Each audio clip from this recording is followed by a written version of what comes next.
The planet's wildest places hold a haunting mix of awe and danger, icy summits, deep jungles, raging seas. For many, the thrill of exploring the unknown is worth the risk. But not every journey ends in triumph. In this video, we reveal 5 heartbreaking stories of adventurers who pushed too far into nature's harshest realms and paid the ultimate price.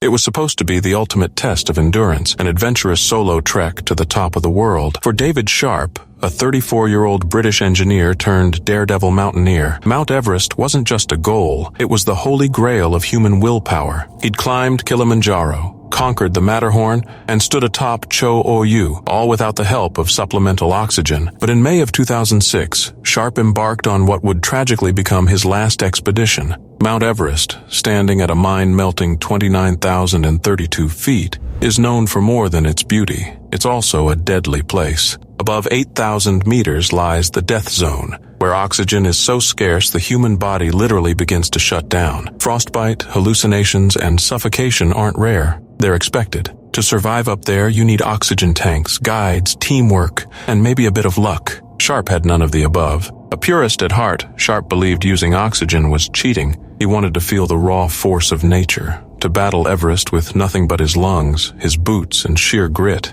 He even took the budget route, a $6,200 basic service package from a Nepalese agency called Asian Trekking. For reference, that's like showing up to fight a dragon in flip-flops when everyone else brought armor. On May 13, 2006, David made his final summit attempt. No guides, no radio, no backup plan, just a quiet British man pushing toward the top of the world. What happened next is shrouded in mystery. Some climbers claimed they saw him near the summit, but by May 14th he was found slumped inside Green Boots Cave, a notorious overhang named after another fallen climber whose neon boots became a landmark. Sharp was alive, barely. He'd crawled into the cave suffering from extreme frostbite, oxygen depletion, and likely hypothermia. A team of Turkish climbers passed him. Others from a commercial expedition led by Russell Bryce also saw him, but no rescue was mounted. The brutal reality? In the death zone, helping someone could mean dying yourself. One Sherpa tried. Sharp whispered,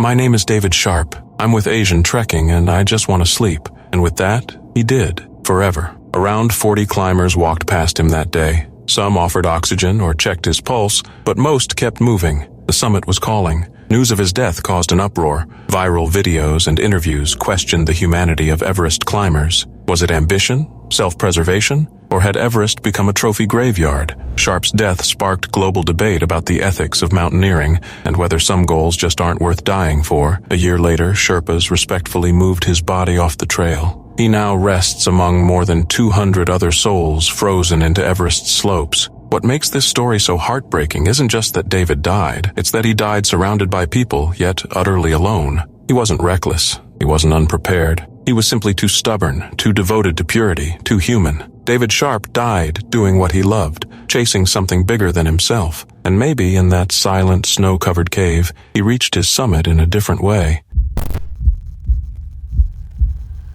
It was supposed to be a perfect summer day, blue skies, family barbecue, laughter echoing by the water. For Aaron Paige, an energetic 8-year-old daredevil from Pontefract, West Yorkshire, it was his birthday, the kind of day you dream about as a kid. June 5th, 2021, one of the hottest days of the year. Seemed like the perfect time for Aaron and his family to swap their backyard barbecue plans for a spontaneous trip to Bolton Abbey, a popular beauty spot nestled in North Yorkshire's rolling hills. But what none of them knew was that the river wharf, sparkling in the sun, was hiding a dark and deadly secret. At first glance, Bolton Abbey looks like something out of a fairy tale. Stone bridges, wooded trails, families skipping stones. But the river that flows through it is anything but gentle. The river wharf, especially near a notorious section called the Strid, is one of the most deceptive and dangerous bodies of water in the UK. It narrows sharply, forcing gallons of water through tight rocky crevices, creating powerful undercurrents that can suck even the strongest swimmer under. It's been said that no one who's fallen in there has ever made it out alive. To survive this place, you need more than just swimming skills. You need knowledge of the river's hidden perils, proper safety gear, and frankly, a good deal of luck. Aaron, the youngest of 5 and known by his family as a bit of a wild spirit, had his eyes on the teens jumping from a tree into the water upstream. "I'm doing that," he declared with birthday boy confidence. His dad, Alan, quickly shut it down. "No, you're not," he warned, and they meant it. No one had planned to go swimming, but tragedy doesn't always wait for a plan. As the family set up their barbecue just past 2 p.m., Aaron's dad asked his older brother Joshua to walk him to the toilet, just 200 yards from the picnic spot. The boys wandered onto a cobbled beach near the riverbank, standing ankle-deep on slick rocks. In a heartbreaking moment that Joshua later recounted at the inquest, Aaron slipped. "I tried to pull him out," Joshua said, "but I slipped. I let go." Panic erupted. Joshua's screams were heard by nearby paddlers. Andrea Campbell, a day tripper, dove in without hesitation. "I could just see his head under the water," she cried at the inquest, but the current was too strong. One moment Aaron was there, then he was gone. A full-scale rescue effort began. Police divers, the Yorkshire Air Ambulance, 28 volunteer rescuers, and frantic members of the public scoured the river. For 3 excruciating hours, Aaron's family waited. At 6:25 p.m., the worst was confirmed. His body was found downstream, lifeless. He had drowned. Videos and tributes soon flooded social media, turning Aaron into a symbol of just how unforgiving nature can be. The tragedy sparked renewed calls for better signage and safety measures around the river wharf, especially near Bolton Abbey and the Strid. The most tragic part? Aaron didn't do anything reckless. He didn't dive from a tree. He wasn't even swimming. He simply slipped on his birthday. But Aaron Paige died surrounded by family who adored him, and his brother did everything he could. He died on a day filled with love, laughter, and sunshine, and that's how he'll be remembered. For most people, an adventure to a remote tropical island sounds like a dream vacation. Turquoise waters, untouched beaches, and the thrill of exploring the unknown. For 26-year-old John Allen Chow, it was more than that. It was a sacred mission, an opportunity to bring the love of Jesus to a tribe untouched by the modern world. But what John didn't know, or perhaps knew all too well, was that this mission would not only be his greatest test of faith, but his final journey. It was November 2018, and John had just arrived in India's far-flung Andaman and Nicobar Islands, a stunning archipelago of 836 islands, many of them wild, mysterious, and shrouded in danger. Among them, North Sentinel Island stood apart, a forbidden zone. No hotels, no tours, no welcome signs, just a dense canopy of jungle, the sound of waves, and a people who've made it violently clear for decades they do not want visitors. The Sentinelese are believed to be descendants of the earliest humans to migrate out of Africa, untouched by modern civilization, isolated for tens of thousands of years. Their hostility to outsiders isn't just legendary, it's deadly. They've shot arrows at helicopters, killed lost fishermen, and live completely off the grid. Stepping foot on North Sentinel means risking your life, and the Indian government makes it illegal to even approach the island within 3 miles. But John Chow wasn't deterred. A devout Christian and adventure seeker from Washington State, John had dreamed of sharing the gospel with remote tribes since college. He trained for this. He took immunizations to avoid infecting the tribe. He studied linguistics. He knew the risks. In his journal, he wrote, "I don't want to die. Would it be wiser to leave and let someone else continue? No, I think I'm called to do this." On November 15th, 2018, after bribing local fishermen with $325 to get close to the island, John paddled ashore in a kayak. He came bearing gifts, a football, scissors, and fish. But instead of a welcome party, he was greeted by arrows. One, he later wrote, hit his Bible. He swam back to the boat that night, shaken but undeterred. The next morning, he tried again. What happened next was only seen from a distance. The fishermen watched in horror as islanders dragged John's body along the beach, then buried it. They returned to Port Blair and broke the news. Police soon arrested 7 people for helping John reach the island. Meanwhile, Indian authorities debated whether to retrieve his body, knowing full well that approaching the Sentinelese could trigger more violence or expose them to modern diseases. Aerial surveillance later confirmed what the fishermen saw, a grave on the sand. The incident exploded across global media. Videos, think pieces, and fiery tweets debated whether John was a martyr or a misguided intruder. "This is not missionary work, it's suicide," said one critic. Others saw bravery in his faith. But make no mistake, North Sentinel Island is one of the most dangerous places on Earth, not because of venomous snakes or volcanoes, but because it is humanity untouched and fiercely protected. Survival there isn't about gear or guts. It's about knowing when to stay away. John's family grieved, but forgave his killers. In a public statement, they called him a beloved son, brother, uncle, and best friend. His church saw him as someone who died doing what he believed in, despite the cost. He wasn't reckless in preparation, he was reckless in conviction. And maybe that's the tragedy. Not just that John Chow died, but that in his final act of devotion, he met people who didn't need saving, and never asked to be found.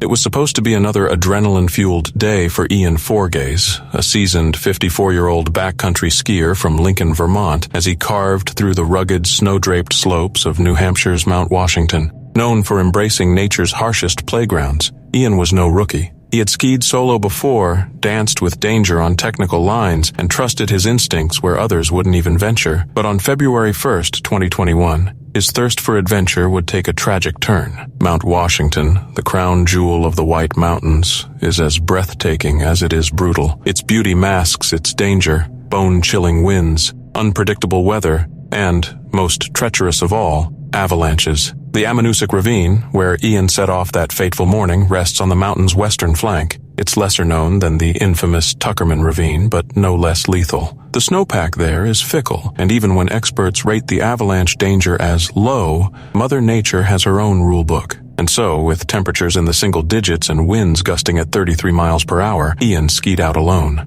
That day's forecast warned of small avalanches possible in isolated upper elevations, technical terms. But to Ian, it likely felt like a green light. But deep in the ravine lay a terrain trap, a natural funnel where snow, once loosened, doesn't just slide, it collapses. Tragically, that's exactly where Ian ventured. One wrong move onto a fragile pocket of wind-drifted snow triggered a slide that buried him under nearly 13 feet of compacted white. The chilling part? It didn't stop there. The avalanche was only the beginning. The snow kept falling the next day, and yet another slide buried him deeper. Ian had an avalanche transceiver, a beacon that could have led rescuers to him, and it did. But by the time search teams detected the signal on February 3rd, it was too late. It took rescuers over an hour and a half to dig him out, but Ian had already succumbed to asphyxiation. The rescue involved New Hampshire Fish and Game, the Mount Washington Avalanche Center, the Forest Service, and volunteers from the Mountain Rescue Service, a testament to the respect and concern Ian commanded. A detailed report followed, not to cast blame, but to honor the harsh truths of the mountain. Ian was not reckless. He was experienced, calculated, even prepared. But as one avalanche expert famously said, "It is good you are all experts, but the avalanche, it does not know that you are experts." What makes this case so haunting isn't just the death, it's how preventable it seemed. Ian was trained, equipped, and cautious, but he was alone, skiing over a thin snowpack above a known danger zone in a spot no skier had ever died before. He became the first, and perhaps that's the most gut-wrenching part, knowing that even with the best gear and experience, nature still writes the final chapter. In a world of GPS apps and smartwatches, there's something raw about the mountains. A reminder that the wilderness remains untamed. For thrill seekers like Ian, it's not about conquering nature, but about dancing with it. And sometimes the music stops too soon. He died doing what he loved. And though the snow took him, his story now echoes through the peaks. A solemn warning, a respected legacy, and a life remembered not just for how it ended, but for how fully it was lived. It was supposed to be just another routine training mission, an adventurous flight over the beautiful waters east of Florida. For 14 daring young Navy airmen aboard 5 TBM Avenger torpedo bombers, December 5, 1945, was meant to sharpen their navigation skills in the post-W2 calm. Little did they know it would be the final flight they'd ever take, and one that would etch their names into one of history's most enduring mysteries. The war had ended just months earlier. Spirits were high, peace had returned, and the military was transitioning back to peacetime duties. That day, the Flight 19 crew was assigned Navigation Problem Number 1 Inch, a relatively simple exercise. Fly east over the Atlantic to a known target site near the Bahamas, drop dummy bombs on a wrecked ship, turn north over Grand Bahama, then head home to Fort Lauderdale. Easy, right? But they were flying into the Bermuda Triangle, an infamous stretch of ocean bordered by Florida, Bermuda, and Puerto Rico. This region has a notorious reputation as Earth's largest maritime graveyard. Ships and aircraft vanish here like magic tricks gone wrong, often without a trace. Pilots and captains alike have reported strange compass failures, bizarre weather shifts, and eerie optical illusions. Some even whisper about aliens, time warps, or underwater cities, because when science can't explain something, our imagination fills the void. Flight 19 took off at 2:10 p.m. The weather, favorable. The mission on track. But by 3:45 p.m., something had gone terribly wrong. "Cannot see land," came the worried voice of Lieutenant Charles Taylor, the squadron leader and a seasoned combat pilot with 2,500 flying hours. "We seem to be off course." Then silence, then chaos. "We can't find west. Everything is wrong. We can't be sure of any direction. Everything looks strange, even the ocean." Another voice crackled over the radio. The tone turned panicked, disoriented, helpless. Then, chillingly, "It looks like we are entering white water. We're completely lost." And then, nothing. Flight 19 had vanished. Immediately, the Navy scrambled 2 massive PBM-5 Mariner seaplanes to search the last known location. One of those rescue planes carrying 13 crewmen also disappeared. A nearby ship reported seeing a fiery explosion in the sky around the same time. 6 aircraft, 27 men, all gone. No distress beacons and no wreckage, no oil slicks, just silence over the sea. Theories flooded in. Some blamed human error. Taylor, possibly mistaking the Bahamas for the Keys due to a faulty compass. Others blamed violent weather or engine failure. But none of that explains the total disappearance. Even modern searches over 250,000 square miles have yielded nothing. Not even a wingtip. This single event ignited the myth of the Bermuda Triangle, spawning books, documentaries, and conspiracy theories that stretch to this day. Flight 19's disappearance wasn't just a tragedy. It was the spark that gave the triangle its teeth. Every December 5th, a modest museum in Fort Lauderdale, once the very airbase the flight departed from, hosts a ceremony to honor the lost patrol. Veterans, families, and historians gather, clinging to memory in the face of mystery. Whatever the truth, one thing is certain. These men were brave. They trained for war, flew with honor, and vanished in pursuit of duty. Though they never returned, their story endures. Proof that even in peace, danger can hide in plain sight. They died doing what they loved, and for that, they'll never be forgotten.